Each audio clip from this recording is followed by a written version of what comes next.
Welcome to the Home Team Sacramento podcast. I'm Josh Takimoto, and today we have River Valley High School head football coach Alex Gomes Coelho. What's going on, man? Nothing much. Just got home and was watching a little bit of Chiefs, eating. So There you go. That's hey, man. Anytime we have especially around football season, anytime we have a coach on, it's always the same thing. It's like just got home. I've been grinding all day. Uh, hung out with the family for a little bit and then hopped on here. So always appreciate the time. So thank you so much, man, for hopping on the podcast here and chatting with me for a little bit. yeah, no Um, problem. so just so everybody knows, this is a little bit different for me because Alex and I are actually cousins. So this is my first time having extended family on the podcast. I've had my brother on different podcasts and I've had my wife on once on a different podcast, but this is the first time I've gone out to a cousin, man. So I'm excited to hear more about your thoughts and insight on the game of football and coaching and all that stuff. But I thought that was worth mentioning to everybody that this is actually a family thing tonight. So, So anyways, softball questions coming in. yeah, we'll throw some softballs out there for sure. So, anyways, man, we like to start the show off the same way. For anybody who's not aware of your background and your story, tell me a little bit about your athletic background and then how you got into coaching. Okay, so I played football and basketball and was terrible at baseball in high school. I ended up getting a scholarship to go play some small ball football in college. So I got recruited as a quarterback. Went in there. I was not good at quarterback. So after my freshman year, they told me, you could play defensive back, running back, or receiver. And I didn't want to tackle anybody. I didn't want to block linebackers, so I went to receiver. And I actually made a nice little career out of it for the level that I played at. I ended up with some, all-league selections in my senior year, USA football American first team my senior year. So my time there, I learned a lot. Even though, it wasn't like Alabama or nothing like that. I really enjoyed my time. I loved the game. And then, so when I got back, my high school coach had invited me to join his staff. He was at Kennedy at the time, and they were having a rough time. So I went there, and first I got brought on to be the passing game coordinator. But by midsummer, I got promoted to offensive coordinator and punt team coordinator. And then I did 2 years there at Kennedy. I think that was 2015, 16, or 14, 15. I can't remember. It was the 2 years that we got absolutely destroyed by Folsom in the playoffs, whatever those 2 years were. Oh, geez. Yeah, it was rough, man. Yeah, for sure. It was whatever year they had Richardson at one tackle and then the other Williams as the left tackle. Oh, so geez. we were playing against some NFL players, and our guards were 155, 165 pounds each. It was not fun, but yeah. It was a good experience. So I don't mean to interrupt you, but how do you even prepare for a game like that? Because I mean, as a coach, you want to try to be as positive as possible, but like there is a certain level. Like we've been around the game long enough, right? Like I didn't coach, I didn't play football, but I've gone to plenty of high school games, and there's such a clear difference. I remember watching like Sheldon basketball play another team. It's like, oh, these are like grown men playing right now. They're dunking versus a team that can't even touch the net. And so same with football. Like, how do you even prepare for a game like that where it's such a clear size skill advantage? I mean, so the first year, that was my first year coaching. I was a little naive. I went in there. I was like, we're going to do our stuff. We're going to give it our best shot. And that was not pretty. So the next year when we drew them again, I tried to pull out all kinds of gadgets and gizmos. We ended up scoring. The first year we didn't even score. Sure. And then the second year we ended up scoring on my daughters. We ended up scoring in the first or second quarter, and I just remember all the kids were just like, we scored on the starters. We knew we weren't going to win. Hey, that's a win, though. But yeah. But, I mean, take it where you can get them, I guess. Sure. But we knew that we were. I don't say that to them. Actually, I do. I'll say, hey, they're better than us. We got to be 10 times better than we normally are tonight. Stuff like that, That's not a right? bad thing. Yeah. And we just tried to use formations and stuff that they hadn't seen. Like, yeah, like I believe we threw a screen to our snapper on one play. I can't remember exactly how I did it, but Yeah. we made our snapper eligible, or maybe it was the guard was eligible. I can't remember, but I was doing all kinds of whatever I could just to so that they wouldn't know how to line up against us. He's got But to you get can't do that. creative. Can't do that. Can't do that the whole game. You know Sure. what I'm saying? Like you only have so much practice time. Yeah. But yeah, yeah, just try to stay positive. Talk about the life lessons in that, right? Sure. Like it's it's okay to be bested by somebody that's better than you as long as you did everything that you could. 100%. Like sometimes there's always gonna be somebody bigger and badder, Yeah. right? But if you go in there and you're fearful because they're bigger and badder, you're never gonna come out on top. Hey, one time out of 100, if that guy's 99 times better than you, make sure you get your one. But if you don't go full go, you're never gonna get your one. That's right. So I mean, we could drop the yeah, mic right there, but I still got you for like 40 minutes. So, yeah. So after Kennedy, I was actually teaching at Hiram Johnson High School my second year at Kennedy, and they were trying to get me to do football there, but they were so bad. Like, don't get me wrong, Kennedy was bad when I got there, but there was some speed, right? Like we were small, and they weren't very good, but there was like tools there that you could use, sure. right? Some kids that could catch, some kids that can, run. We had some tough kids too. We just weren't that big. Sure. Um, but Johnson, I mean, they were in our league, and like no joke, we would hand the ball to the lineman the whole second half of the game just not to run the score up. Like Yeah. we, uh, it'd be 50 something zero at halftime and stuff, and I didn't want any part of that. Yeah. But I did basketball my first year there to try and like stay the admin off. Be like, hey, I'll coach something, but I'm not gonna do football. Yeah. Um, but I got to know the kids when I was doing basketball, and a lot of them were asking me to do football. So I told them, I was like, I can't do both Yeah. and do it well, right? I can't be a head basketball and a head football coach. So I went to the athletic director and the principal, and I said, which one would you rather me do? And they said a basketball coach, a dime a dozen. It's hard to get a football coach. Sure. So they asked me to do football. I got my butt kicked that entire first year. I think we had like 16 kids or something like that. Jeez. Yeah. And then my next year with those freshmen that we had, they didn't really get to play any JV games because we didn't have enough of them.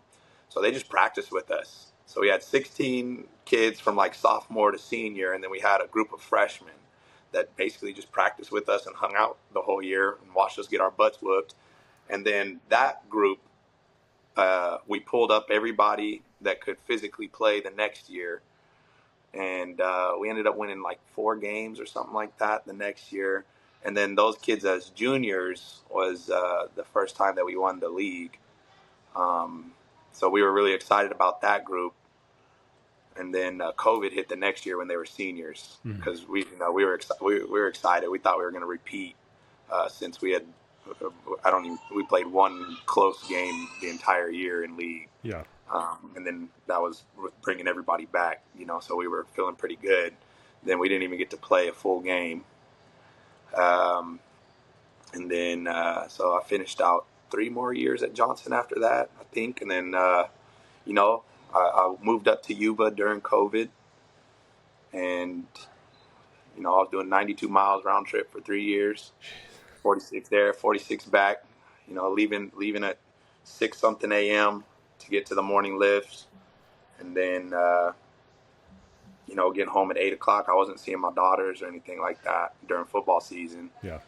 So when the job opened up here, I applied. I actually told them no 3 times before I said yes because I was happy down there. I was teaching and coaching with one of my best friends.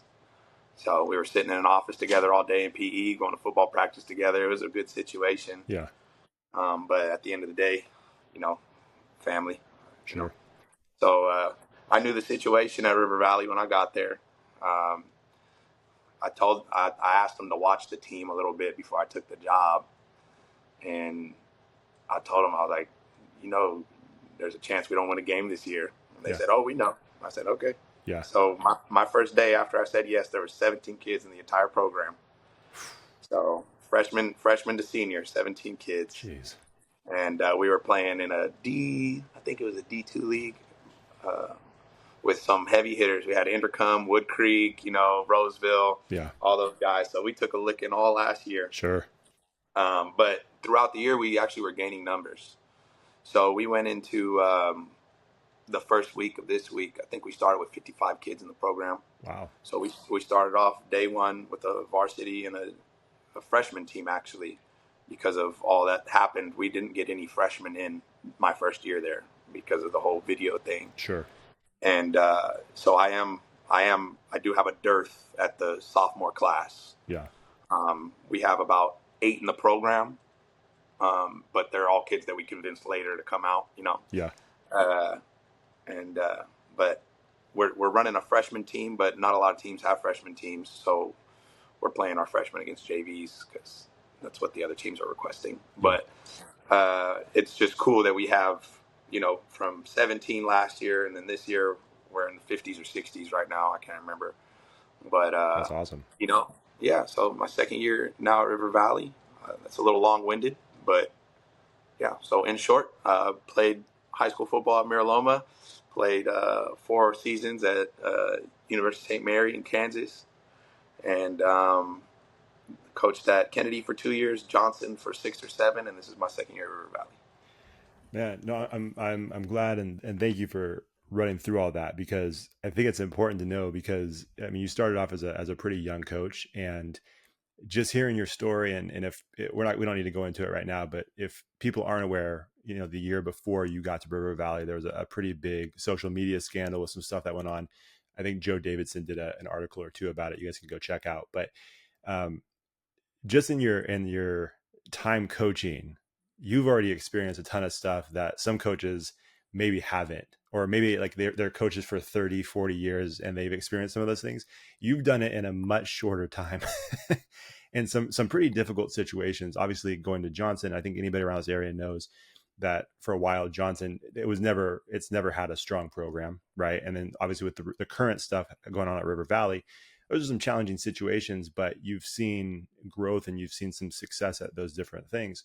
Like, this is not in our notes, but like, is there a part of you that enjoys going into situations like, because not everybody's built for situations like that. Like some people, and we've seen it before, and I know you have too, where there's some coaches that step into a certain situation or a certain like type of team culture, and they can't hang, and they don't have the grit, the determination, the ability to kind of hang in those situations. But you seem to do well in those situations. Like, is there something inside of you that enjoys that? Not When not you're the in it, it's problems, but hard. like not the No, problems no, you have to no. deal with. I'll say this: when you're in it, it's hard to say yes. When, Sure. when you're in the rebuild, it is really hard to say yes. For Because sure. yeah, when I got to Johnson, I think they were on 17 losses in a row or something like that. Right. And River Valley, I think they were on 20 something, 22 in a row before our last win. Yeah. So yeah, I've stepped into some. Yeah, when I got to Kennedy, they had won 4 or 6 games in 4 years. Yeah. Johnson was on 17 losses in a row, no more than 3 wins since like 2002. Yeah. And then, like I said, River Valley, 1 win in like 3 years or something like that, or 2 years. So when you're walking in, it's like, it's cool. I don't know what it is about it, but I've had good experiences with the kids like believing in me when I get there. Yeah. I don't know why, for like, if I'm just going to be real, like, Sure. I don't know. Like last year was like an eye opener for me because I thought we were terrible, and we were. Yeah. But parents would come up to me after the games. We're losing like, by 30 points, 40 points. We lost by more than that in 2 games. And like we only competed like where we had a chance to win in like 3 or 4 games last year. Yeah. And parents were coming up to me saying thank you after the game after we're getting our butts kicked. And I was like, what are you talking about? And I just like, I don't know. Something that's mentioned is just like the time that I put into it, Sure. like being on time, not telling them something and not doing it myself. Like, I don't know. I thought that that's kind of just like the MO of coaching, but I guess not. Um, Yeah. but so I don't know. I'm just real with them too. Like, I don't blow smoke. Yeah. I like last year. I never told that team we were going to win a game. I said, hey Sure. man, I can't promise you guys we're going to win any games. I can Sure. promise you I'm going to do whatever I can to put us in a position to. Yeah. Like, I'd say I'm not the best coach ever. I said, but I'll tell you what, you could have the greatest coach in the world. If you don't sell out and buy into what he's giving you, it doesn't matter how good of a coach he is. You could have the worst coach in the world, and if you guys just all fall in, lockstep and run through a wall for that man, you're going to be a better team than if you had Bill Belichick. So I let them know that they're not fighting for me; they're fighting for themselves and the guys they're sitting next to. Yeah. So seeing that kind of deal, I feel like maybe that helps because I don't know, they I don't just tell them to do something and disappear on them. Right. So maybe that helps with the rebuilds, but you know, I really don't know. Like, it's not enjoyable getting your butt kicked. At Sure. Johnson, my first year at Johnson, I lost every year or every game. In my first year at River Valley, I lost every game. So those years, you second guess yourself a lot. I'm very critical of myself, like very, very critical of myself. Like, I tell the kids, I say, hey man, uh, we talk about like being able to handle constructive criticism Hmm. and how film is not an attack. We are correcting you because we want you to do it correctly because we think that you are going to be on the field. Sure. If we're not correcting you, it's because we don't think that you're really going to be in that position, right? Right. And I let them know I critique my own calls and my own like formational awareness and stuff like that. And I'll even let them know in film, like, hey, I put you guys in a bad spot here, right? Yeah. So yeah, I know I just rambled, but I really don't know. It's not enjoyable Yeah. until you start to turn it around. Yeah. Yeah. Yeah. For sure. uh, For sure. I didn't. Yeah, I don't really seek out those type of jobs. I'm 3 for 3, but that's not on purpose. Sure. You know, um, I'm just not scared of them either. Yeah.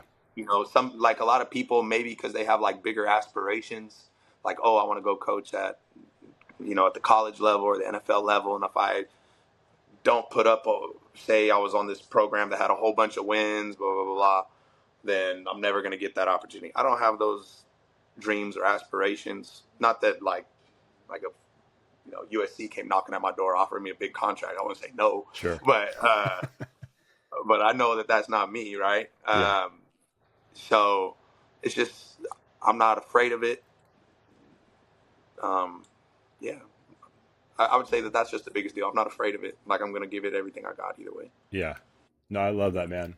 Well, and just, speaking from the outside looking in, and you and I have chatted at different family gatherings and stuff like that, but we don't dive too much into the football world and what you do. But just based on what you're saying, like, it's just interesting to me because one of the things we talk about, like, obviously we all love competing, we love winning, we hate losing. That's what makes, sports fun, right? And that's why we're all competitive, because, like, if you like losing, then you probably shouldn't be competing in sports. And but if it's too much about the wins and you don't care about anything else, and like as a coach, you're not going to be real effective. And so I feel like everything that you just said, you weren't talking strategy, you weren't talking schemes, you weren't talking any of those things.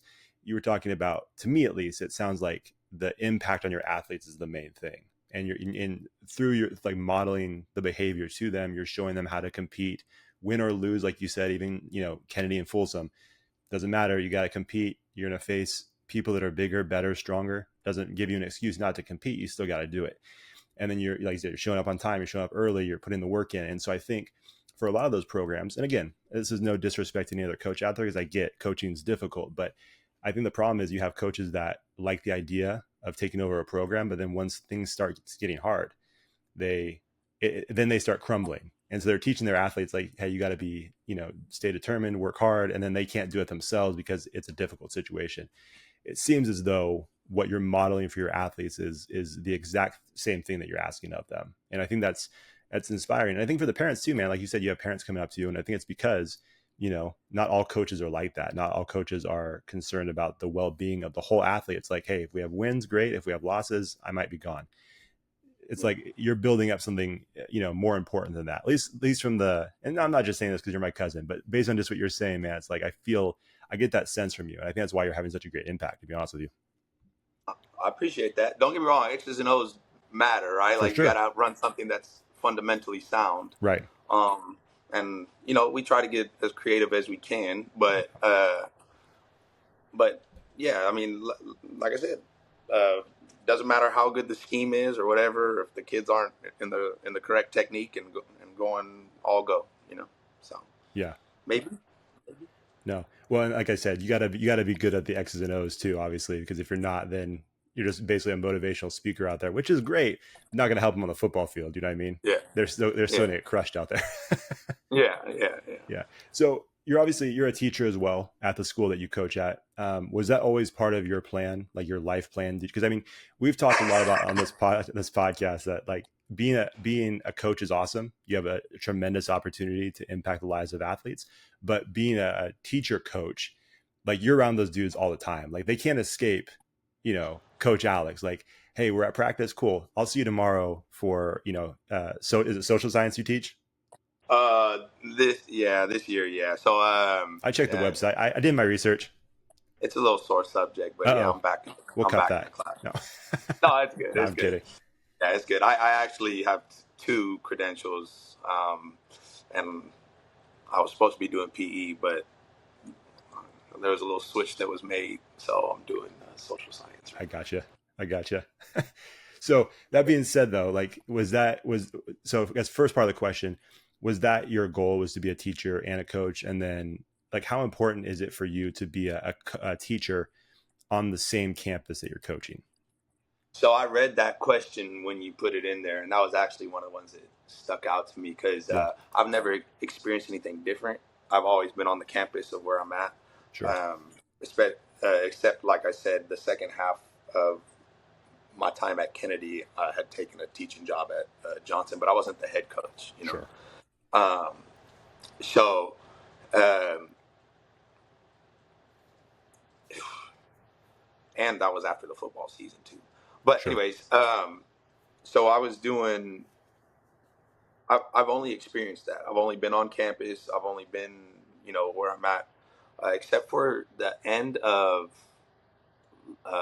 my time at Johnson, because I had to finish out my teaching contract there before I came to River Valley. That's the only experience I had sure. where I wasn't on the campus, but I didn't really get a good experience on it because it was such a weird situation I was going into. There was only 17 kids, Right.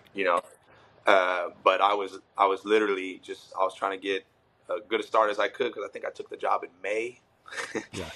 and so I was literally like, "Hey guys, on these days, uh, we're allowed to do this now. I will be there at 7 o'clock, and we're going to work out from 7 to 8 or whatever we can get in." You know what I'm saying? Yeah. And as far as keeping track of like their grades and their behavior, I had a really, really, really good resource on campus at River Valley. He like bleeds green and he cares about the program and these kids. And a guy by the name of Brendan McFadden. Hmm. So he was my eyes and my ears to the best of his ability when I was still finishing my time at Johnson. But I've heard from so many people how important that is, Yeah. right? Because kids are kids.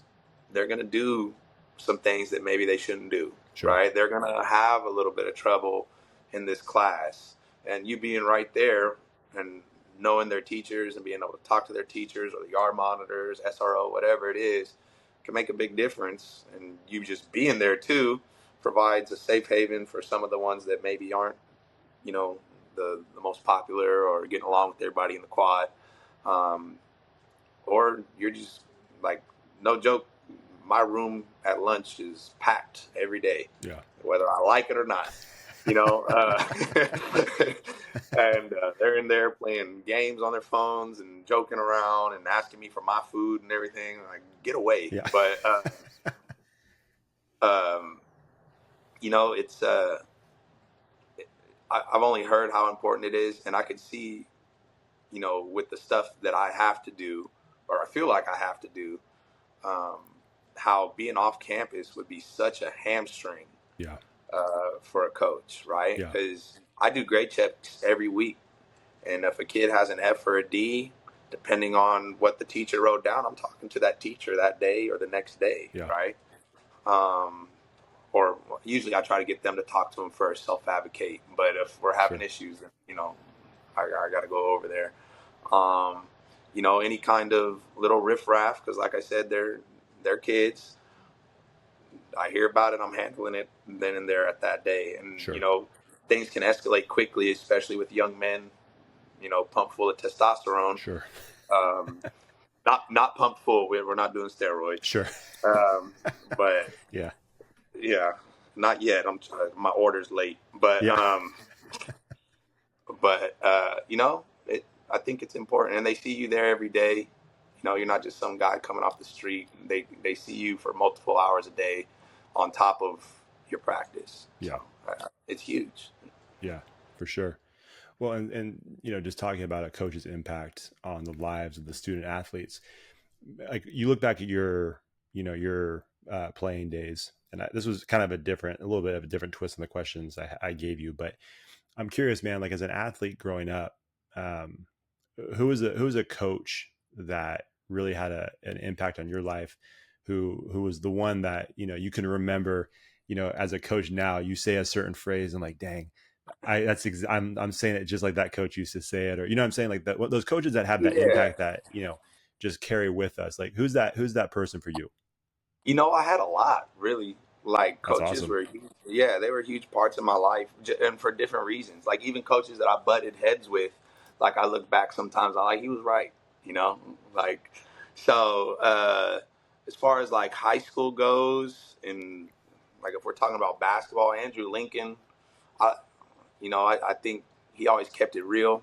He Yeah. was very straightforward with me. He told me my limitations and stuff, and you know, uh, my buddy Blake, he makes fun of me because I do his all right after each sentence. I guess I say that too much when I'm talking to the kids. I don't know if I would have done that without him or not. Sure. Um, Another one, and it wasn't because of any like X's and O's or things on a chalkboard, but Brian McVean was the assistant basketball coach for me, and he was just like kind of like somebody you could talk to always, and he was also the counselor at the school, so I guess that was kind of his job. Yeah. But he was a big guy for me. As far as football goes, my senior year, Matt Costa uh, was the first coach that I had that really like I felt like he believed in me, Hmm. because he let me call the offense as a senior in high school. You know what I'm saying? That's a big deal.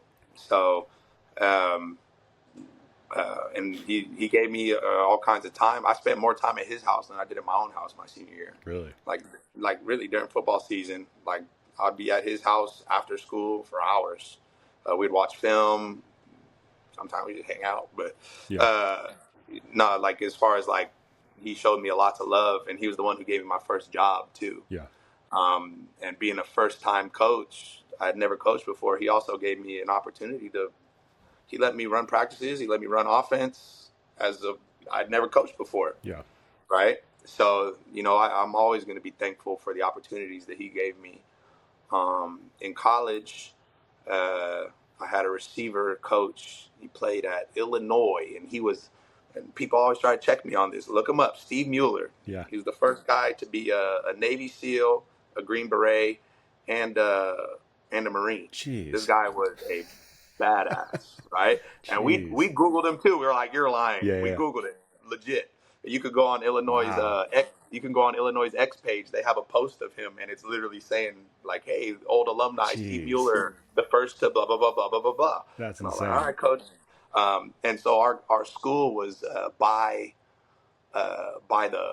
Leavenworth, Fort Leavenworth, and he was still active while he was coaching us. Yeah. So he talked a lot about just like mental toughness and being a man. He was never like really somebody that you felt like you were going to open up to or anything like Sure. that, but he was gritty and Yeah. uh, like I remember one time he took me and a couple of the other captains my senior year. and he took us on base, and he's like, "We're gonna do some leadership stuff." Wow. I'm like, all right, cool. Like we thought we are gonna have some fun or whatever. We get there, there's two big piles of horse crap or pig, I can't remember. Yeah. And there's some Jeez. shovels and some wheelbarrows, and then there's some cans over there, right? Yeah. And he goes, all right, first team to get their whole pile and those two cans over there wins. Like, Dude. huh? He said, hey, how bad do you want to win? It's Like, pretty are good. you a winner at everything you do, or you only win at the things you want to win at? Yeah. Like, all right, so we're in there digging in and like running it over there. We did fun stuff afterwards, Sure. but Jeez, man. yeah, Coach Mueller, and talking about his playing time, and I guess he muffed a punt against Ohio State or wherever, he got death threats, and the next year he's returning a punt again. He said, you know what, you have to wipe it away. Yeah. Kind of like the next play mentality. Sure. And he always had like these weird starting times, because he would always stress like the most minute details. Like, so if we had a morning lift, it would never be at like 4:30 or 5 o'clock. It'd be like 4:27. Specific. Like, yes, like, because he wanted you to be very cognitive about everything that's going on. Like, it's not, oh, I'm just gonna randomly be there at this time. You're either going to be early as heck, Yeah. or you better be there at 4:27 on the line, ready to go. Right? That's pretty smart. Yeah. And then also one of the coaches I kind of butted heads with. His name is, but like we butted heads, but it is what it is. Sure. He was very influential in me. His name was Jay Osborne. So he was the OC my first. So I didn't play at all as a freshman. I went in there, and that was all my fault. I was big-headed, young. I wasn't grown yet. Thought I was more than I was. Yeah. But I didn't play at all as a freshman. So my first 3 years playing, he was the OC, and then my senior year, he was the head coach. But my junior year and my senior year, he would let me go to the coaches' meetings. So it'd be all the coaching staff, the offensive staff, and me. Like, not even quarterbacks, and that was a big deal to me. And he would let me like have input, and he'd let me like come up with stuff. It wouldn't always go in, but sometimes it would, right? And or like he would be like, "What do you think about this? And he would let me be a part of that. And I think that's where I started to be like, I like this. Yeah. So, I don't know if I would have got into coaching if it wasn't for that experience. Seeing like the work that they put in, and how game planning goes and stuff like that. Like I think that's when I found my love for it. In those rooms, those 2 years. Yeah. He also talk about.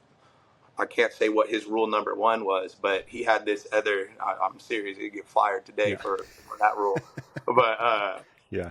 he also would challenge me every year. Every year. So my redshirt freshman year, I didn't start at the beginning of the year, but I think by the end of the year I was in the first group. And then my sophomore year I was a starter, and I ended up tearing my MCL. And then of course when I came back I was a starter, of course, my junior and senior year. But every year he would tell me, I'm trying to replace you. Like, we would have entrance interviews and exit interviews. And every exit interview, he says, I'm going to bring in some JUCO guys. I'm going to bring in some, as many stud freshmen as I can. I'm going to try and replace you. I'm like, all right, coach. Like, I didn't understand it at the time. I was like, damn, this guy hates me. Yeah. So my final exit interview, my senior year, he tells me, I don't have to replace you anymore. I was like, all right. Nice. Kind of funny. Yeah. He says, Gomes, you know why I told you that? I said, why? He said, because you always played harder. Yeah. When somebody else was there. Just constant competition. And for me, like, I get that, but I was never a guy that, like, that was one thing you could never question was my effort. Sure. So that was kind of weird to me. Sure. I was like, that's how I got on the field. I had never played receiver before. I earned my reps by blocking my butt off. Yeah. Right. That's how I got on the field. And then I made some catches when the ball came my way. And that's how I earned, Sure. my role. So that was kind of weird to me, but at the end of the day, I guess if he saw it, must have been true. I don't know. Yeah, But yeah. it worked. But Yeah, that being said, I've carried that with me. I tell all my kids every week, every job is open. yeah, Period. End of story. yeah, Like, um, like if this guy shows up every day and you're not here, or he's playing better than you right now, and you're taking half reps, that guy's gonna play. yeah, And I actually got in a little bit of trouble that my last year at Kennedy, because our best player was our running back, but he was dogging it in practice. I said, all right, I'm gonna start this kid. Oh yeah, sure you are. Okay, it's not a Tavion joke. is taking Tavion is taking his reps full speed, Yeah, and you're walking through them. So I started Tavion, and then of course the next week that kid starts just literally not taking reps. I said, I'm not gonna say a kid's name. I said, hey man, you don't think I'm gonna do it again? yeah, Like, I'm not gonna punish this kid for working hard while you sit off to the side. yeah, You're not gonna bench me on homecoming. I said, okay, benched him again on homecoming, right? yeah, And then we go into the third game. He's doing the same thing, and luckily we had won those games by pretty sizable margins. That third game, we're losing. I got parents yelling at me from the stands. yeah, Get over yourself. Put him in, coach. yeah, Stop being all kinds of words. sure. And I was like, you guys weren't here all week. Yeah, Tavion earned these reps. yeah, Like, he did. yeah, I don't care how talented that kid is. If I let him sit off to the side, and now everybody who thinks they have talent thinks that they don't have to practice and practice hard. right. So, I mean, That's good. yeah. Like you said before, man, those are life lessons, man. And I know people get frustrated, parents get frustrated, players get frustrated, but it's like this is something that needs to be taught, not just for that individual athlete, but for the entire team. Like it just makes sense. But see, that's the problem though too, man. I feel like a lot of coaches like to say those types of things, but then when push comes to shove, not everybody is going to hold out for 3 weeks, right? Or they're gonna hear the noise from the stands. And it's like, okay, cool. I don't want to deal with this. Put them in.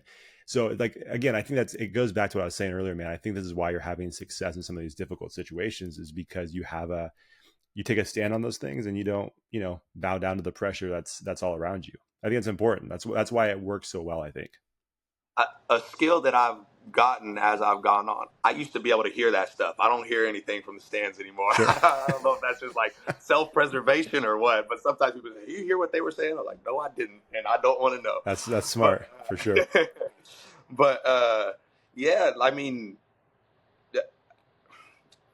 I, I don't ever go to a place just trying to think like, oh, do I want to win? Absolutely. Sure. But I also know that if I try to, everywhere I've gone, I've planned to be there for a long time. Sure. Hasn't worked out that way each time. But like I said, I didn't want to leave Johnson. People would tell me, "You're crazy. Get out of there." Like, Sure. you've built a resume. Go apply somewhere good. My wife joked. She was like, "I thought you're supposed to get a better job when you leave after." But Yeah. uh, it's just oh no battery. Um, I don't want to build something on rotten foundation. Yeah. So those freshmen, those sophomores, those juniors, whoever they are, they see that becomes normalized, and now I'm going to be dealing with that for years to come. Right. Right. So like last year, like I said, we were very low on talent, and where we could get it, we were like, thank goodness. A couple of our games, I benched. We had these two brothers who were very talented kids, but they had missed a practice here, missed a practice there, and I have a hard line rule: you miss practice, you miss a quarter at minimum. Yeah. Right, and if it becomes habitual, it jumps even higher. Right. Right. So we sat them and some other kids because they had whatever thing it was. Parents would be like, "Oh, we had this." I said, "Well, when you guys brought me in here, you hired me. You said one of the big problems was the last staff would play kids who weren't at practice. Yeah. So this was a complaint that you guys brought to me, Yeah. That's and I'm crazy. trying to remedy that." Yeah. Right? And not that I wouldn't have done that anyways. Sure. But that's how I'm talking to them. Like, hey, you guys said that was a issue that you guys didn't like. I'm remedying it. Yeah. Is the kid behind him better than him? No, he's not. Right. Is there a huge drop off? Absolutely. Yeah. But guess what? He showed up every day, and he dedicated himself to his brothers around him. Yeah. So, win, lose, or draw, he's the one going to be on the field. A lot of losing, but Yeah. Well, you know, it's interesting though, man. I feel like that's what some of these programs that have struggled for years in the, you know, not just in the Sacramento area, but other areas. I feel like that's one of those things that they have a really difficult time comprehending. It's like, man, if you're trying to build something sustainable, if you're trying to build something like a winning culture and you're trying to develop that, like it starts with those types of things, the accountability, you know, and setting a certain standard. And it's weird, some programs don't want to do that. Like they just want the automatic success. They want to start winning right away with the talent and all that stuff. But it's like you have to set a standard for everybody, especially if there's no standard that's been there prior to that. So it's like you got to start somewhere. And it's you think it's would be a normal thing, like, hey, this is what you guys brought me in for, I'm gonna do it. But like some people don't get that. I obviously I'm on the side of what you're saying, Yeah. but like also I get it too because there's a lot of pressure on coaches too, Sure. right? Especially if the idea is if you're one of those guys that want to like move up quick or something like that. Sure. There's a lot of pressure. Maybe you don't have the long term in mind. You're just trying to get some wins right now, Yeah. right? So you could put that on a resume or something like that. Sure. That's unfortunate for some of the kids, Yeah. right? But then some people would argue like, what's more unfortunate, putting the best team and winning, or putting. So there is that side of it, right? Like For the sure. kid, and that's something that we try to preach to the team too. It's not only you that's getting punished; it's your teammates, Right. and we tell the team that too. Like he's not just like people are like, oh, that's him, he's missing. I said that's disrespect to you, Yeah. right? Sure. Like I said, he's missing practice, knowing that he's not going to be on assignment, and he's responsible for your safety on Friday night. Right. He is. Yeah. Football is a physical game. A guard misses his pull or misses his down block. What running back doesn't pick up his protection. Receiver runs the wrong route. Now all of a sudden that safety's not ran off. Right. You People can get hit hard. Sure. So that's when I've seen the most improvements is when the players start policing themselves. And Right. that's why I'm happy right now with the squad I have, because that is happening, right? And that was Yeah. happening at Johnson too, to varying degrees. And not every kid makes it in that situation, unfortunately, right? Like Yeah. there are some kids that you're like, I wish you could have stuck it out, but Yeah. they don't. Yeah. But what's beautiful is when the team gets together and they're like, we like him as a person, we think he's a good athlete, but the team is like, Coach, you can get rid of him. Yeah. Because I usually before I cut a kid, I go to the captains. Yeah. Right? I say, hey, I'm thinking I'm going to cut this kid. What do y'all think? And the best teams I've had, they've always said, get him. Yeah. Because they're like, we're out here putting in work. I don't care how good he is. We're putting in work. Yeah. So, That makes sense. yeah. Yeah. Well, and like I said, man, it goes back to, I think, you had mentioned it because obviously, yeah, right. Like the pressure on the coaches to get wins and all that. It makes it, I guess even more important to find, like when you're hiring a coach, to hire someone that, like you said, has the mindset, like I'm here to stay regardless of what the situation is. Like I'm trying to build something rather than someone who's trying to build a resume. Cause like, yeah, I imagine that would be a frustrating situation if you're, which is awesome. The ambition you have to go on to the next level is great. But in certain circumstances, it's going to be like you're just running around in circles because certain programs aren't ready for it. They're not ready to Yeah. buoy your resume at that moment. You know what I'm saying? So again, I think it goes back to, man, like having people with your mindset and say, hey, I'm here to stay. We're gonna work this thing out. We're gonna figure it out. We're gonna build something here. I think it's important. But again, it's a tough job. You guys don't have an easy job. I always feel like football is one of the more difficult sports to coach just because there's so much prep. There's so many things that go into it. I'm not a coach by any means, but I've had plenty of conversations with coaches over the years. It's like football is just a different beast. So respect to anybody who coaches football because it's not an easy thing. And part of that, kind of to segue into another thing, we're going to go past the 45 minutes, but I'll try to wrap this up for you, man. This has been a good conversation, but I talk too much. no, not, hey man, they don't want to hear me. They hear me every week. They want to hear from you. But you mentioned, football is difficult. Coaching is difficult. You mentioned your wife earlier. There's a whole nother side of this, right? Like you dedicate a lot of time, energy, passion to coaching. but there's another side of your life, the family, husband, all those different things.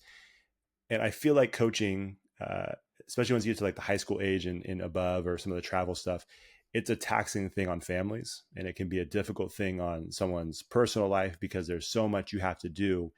And sometimes, if we're not careful, if we don't know how to manage it, the family suffers. Or on the flip side, sometimes the team suffers because they're not fully bought into what they're doing. Yeah. So, for you, you've been doing it for a minute. You have a young family. How have you been able to manage, your passion for football and coaching football with being a dad, being a husband, being a family man, all that? I mean, I'm still working through it, right? Yeah, Like trying to be better at it each day.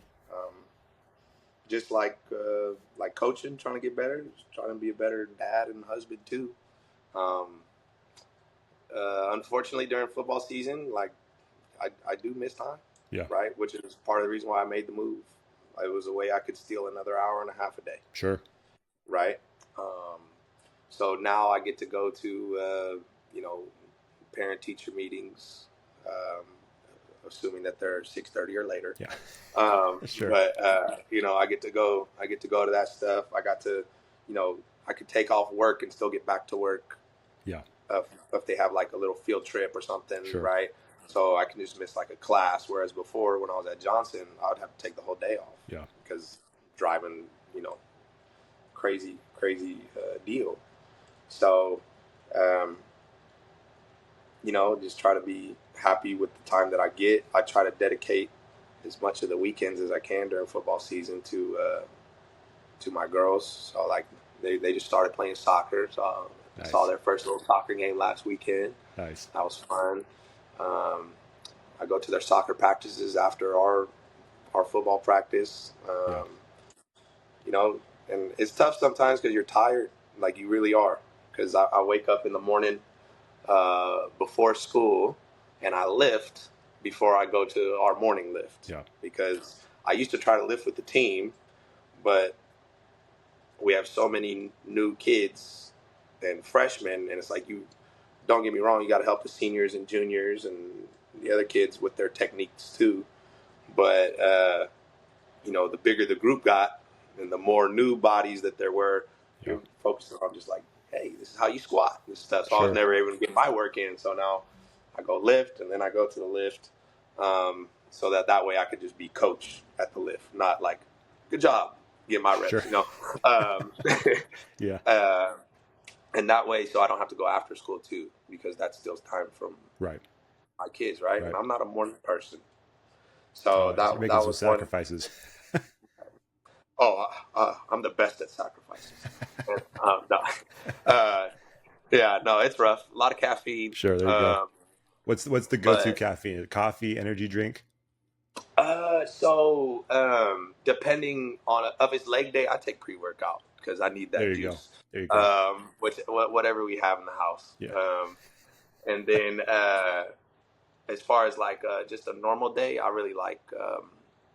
I drink coffee. I didn't used to drink coffee. I started drinking last year. okay, nice. So when I'm in a bind, I just go buy one. But actually, my wife got me this thing, and she showed me how to make my own cold brew because I don't like hot drinks. Oh, okay, So I make my own cold brews. Um, you know, just, nice. it's really simple, actually. Making it sound like it's like some revolutionary thing. It's you blend up some beans and you sit it in water. And I don't drink But coffee, so it sounded fancy to me. I didn't either. And I had a buddy, one of my best friends, and he would always tell me, "Oh, you're going to end up drinking coffee." I was like, "You're nuts! It's disgusting. I'm never going to drink coffee." And when he found out I was drinking coffee, albeit I held out like 8 years, That's but pretty good. um, yeah, he gets on me now. Sure. But yeah, and then just like for example, today I got home, I was tired. I knew I was going to get on here, and you know, my daughters wanted to play, but like I gotta remember, I got like hour and a half. So yes, I'm gonna chase you. Yeah, yeah, Am I gonna run full speed? No, I'm not. But their memories are gonna be more important than how tired I am today. Like yeah, that's just the reality, yeah. right? Um, so it's and just to know like the sacrifices my wife makes and stuff. Like it's hard for me to sit here and be like, oh, I'm tired, I can't do this. Sure. You know, like so and that makes it sound like I don't want to. I do want to, and I want my daughters to have a positive home life, and I want to be a part of that positive home life. Like my wife is amazing. She does all kinds of crazy stuff that just make them have the best experience that they could, and she Sure. makes sure that I'm always in the best position to succeed. Um, and as far as like keeping her happy, she doesn't like me, so as the more I'm gone, is better. She just needs a little She's break like, from hey, coach. don't you guys need 2 a days? What is 2 a days? I've heard of 2 a days. Don't you need to go again?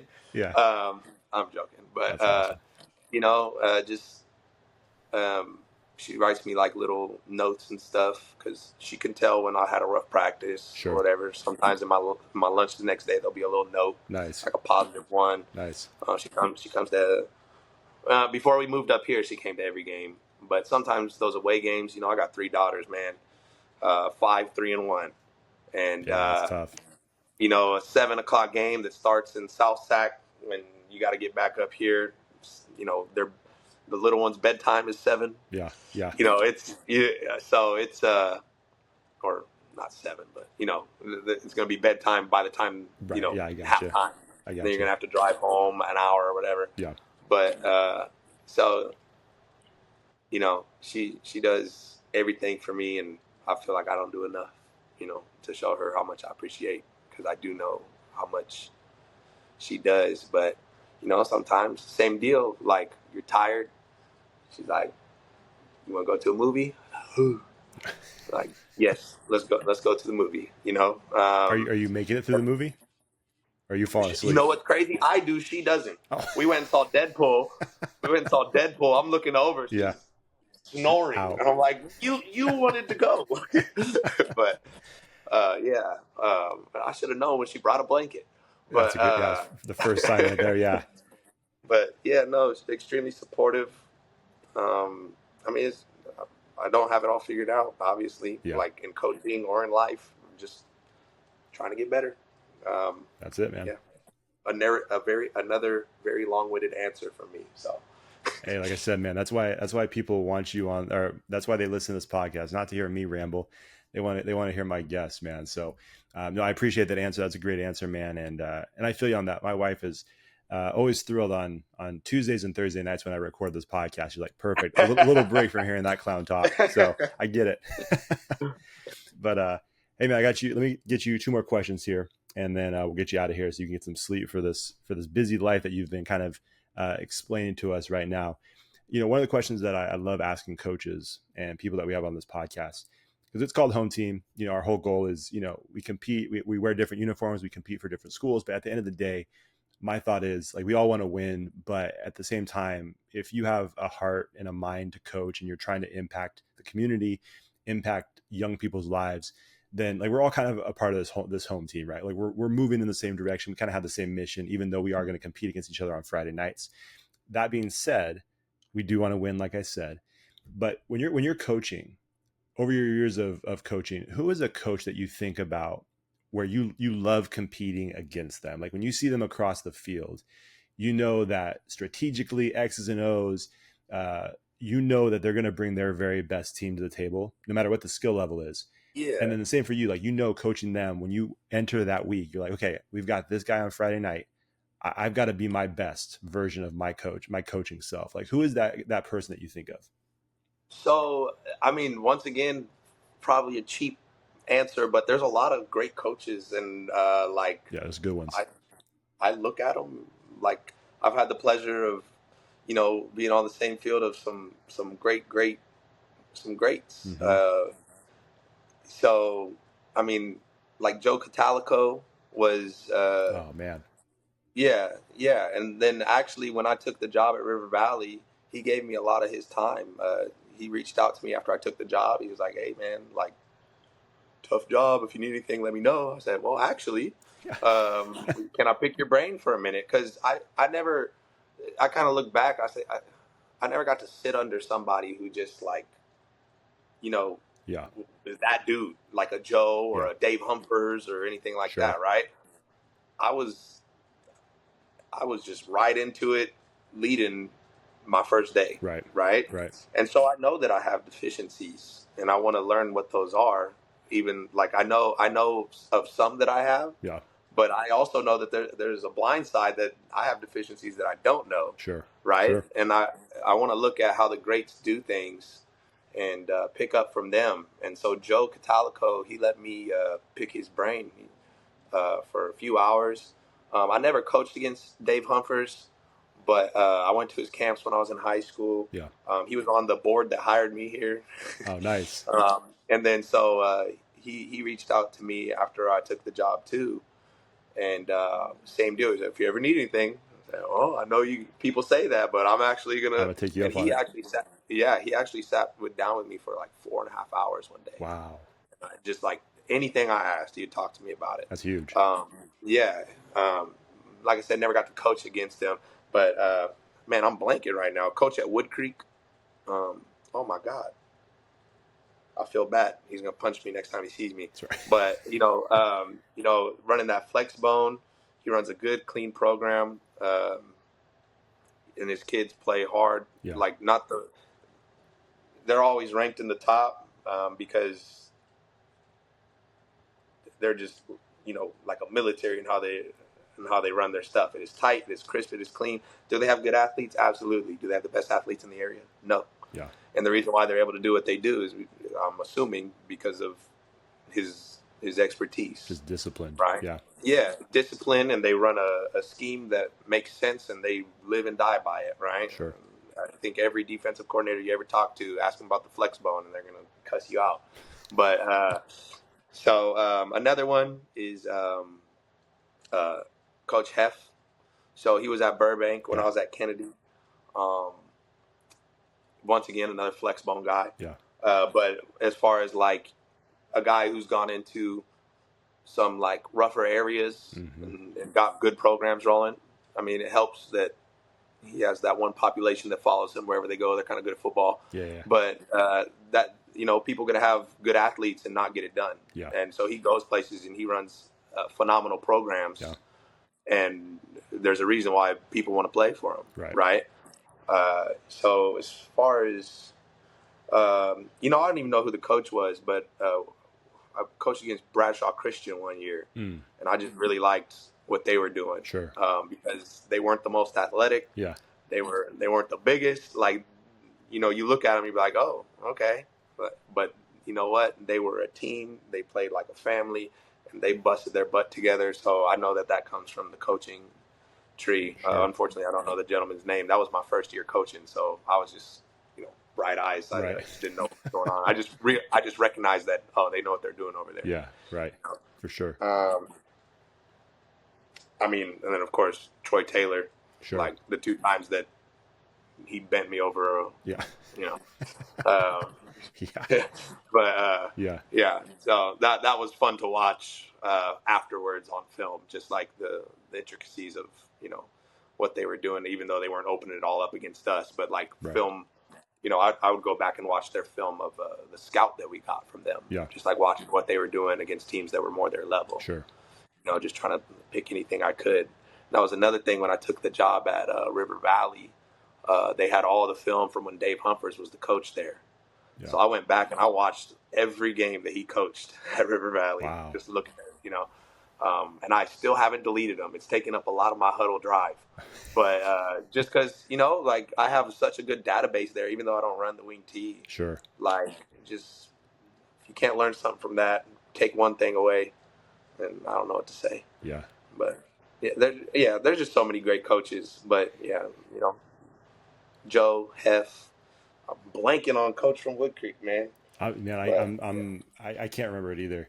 But I mean, that being said, like everything you just said, man, is one of the cool things about this area. Like I feel like there's so many great athletes, so many great coaches. Like it is a cool area to be a part of when it comes to the athletic world, because there's so many great coaches. And I feel like, the answer you gave is not uncommon for other coaches that I talk to, where they're like, man, I could sit here. We could have done this for the entire podcast where I'm just naming coaches that I respect and that I love competing against, because it's a tough question because there's so many out there that you could name. But I appreciate you sharing that, man. And I want to say too, Yeah, please. like of course those are guys that have had like great success, but just like there's great coaches that and of course you know, there's great coaches that maybe haven't got like a section title Sure. or stuff like that, but like you run the race with the horses that you have. Yeah. So there's guys that go 2-8, 3-7, 5-5, 6-4. There's guys who have seasons like that and are absolutely maximizing their school's potential, Yeah. right? Um, Unfortunately, those names don't show up in the paper, like for not always. Sometimes, Joe Davidson does a great job, and then Yeah. I'm blanking on the guy who used to work with him. Is that Uh, Cameron? No, no, Cameron came later. Yeah.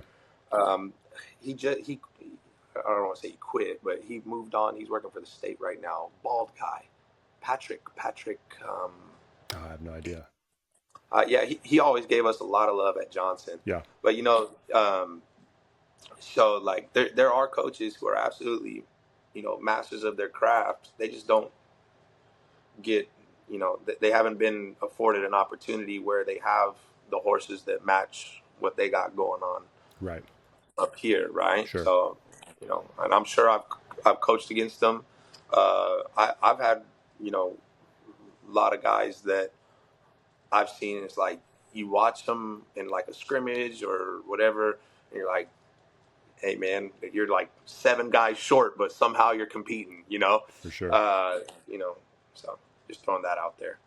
No, I appreciate you saying that, man. I'm sure other coaches appreciate that as well, because obviously you have the big names, the big programs that people tend to focus on, but there are a lot of great coaches that are doing great things that just don't get the same kind of recognition. And so, and to your point, man, even if the scoreboard, the records, the standings don't show it, like the impact is still being had. And so hopefully, those coaches continue on and keep doing their thing, and hopefully that consistency is rewarded, at some point. So no, I appreciate you saying that, man. I got one more question for you. This is kind of the big one that we end with. I feel like it's important, man. At the end of the day, when it's all said and done, at the end of your life, uh, what do you want your legacy to be as a coach, as someone who's having an impact on young athletes? What's your legacy? What do you want it to be at the end of the day? I don't really think about that. Like, like, I mean, I want to win. like, Yeah, I don't really think about legacy as far as like, oh, people remembering me or whatever. I just want to do the best I can yeah, here. So I guess if I had to answer that, uh, people would say he maximized. He always improved. He maximized what he could do in what he does. Like, and if, that might not be coaching. yeah, Like, I literally had the conversation with the kids today because today we had a great practice. Yesterday we did not, and I told them like, no matter what you do, try to be the best at it. yeah, Like, not the best. Like, try to be the best out of everybody. yeah, But let's say you're not. Still try to be the best you can be at it. yeah. Right. So I would hope that I guess people say that like I was a constant learner, like you know um, that I adapted, and that I would like it if the players felt like they learned a little bit about themselves and life and the game from me. There you go. I love it, Yeah. man. I love it. This is just popped in my head, but this is not a question I had planned. But I know you're a Raiders guy, but growing up, man, who was your favorite athlete growing up? Oh man. Doesn't have to be a Raider, but maybe it For is. football, for football, It could be any he sport. Like just overall, who's your favorite athlete? he wasn't even in my time period, but it was Bo Jackson. Okay, that And makes then, sense. Yeah, but in my time period, it was Rich Gannon. yeah. Okay, I loved nice. Rich Gannon because that was in the time where I was getting into it. Yeah, Let's see, in 2002, I was 10 years old, so that's when they were in the Super Bowl, yep, and Rich Gannon was my hero. yep. You know, and then as far as basketball, once again, not in my time period, Charles Barkley Barkley. because he Okay, was like he was undersized and he was just a tough mug, Yeah, like sure. he's gonna go in there, he's gonna let you know about it. And that's actually why I wore 34, was because of Bo Jackson and Charles Barkley. See, that As a worked out well. quarterback in high school, I was wearing 34. Yeah. People would be like, "That's the quarterback." Like, yeah, Yeah. it's my favorite number, man. But That's awesome. yeah, yeah, those guys. So I love it, man. I love it. Well, Richie, hey, man, this has been a fun conversation. I appreciate the time, especially with the busy schedule, especially, here just a few weeks into the football season. I appreciate the time, man. Um, I know you guys have some social media out there anywhere that they can follow the team or support the team. yeah, I forgot the name. It's on Let me Instagram. see if I can pull it up real quick. Um, yeah, and then I have a Twitter, or sorry, X, um, but I don't have like a team one that I made. You know, Okay. uh, our, we told our guys stay off of social media for a little bit, It's but not a bad idea. I got you. So Instagram is at River Valley Falcon Football. probably There you I would go. have to see the screen. There's two of them. There's like one that was like before we got there, and then we have one that's somewhat new. I think it was That 4 days ago was the last post. I'm assuming that's No, it. that's probably it. Yeah. And Go then for follow him. Twitter, I think I'm at Coach Gomes RVHS or something like that. Okay. Um, Perfect. Go yeah, follow him there too. yeah, yeah, Awesome. Well, hey, man, thank you so much. Good luck with this season. And yeah, man, we'll see you around the Christmas time, huh? Yeah. yeah. Oh, actually, we might be going to Texas this year, but yes, I won't see you for then. now. Maybe we'll have to hop on another Yeah, podcast. Maybe if yeah. this wasn't a horrible Thanksgiving, experience. Thanksgiving or whatever. There you go. Yeah. Awesome, All man. right, man. Well, hey, it was good talking to I you. appreciate you, And Josh. good luck, man.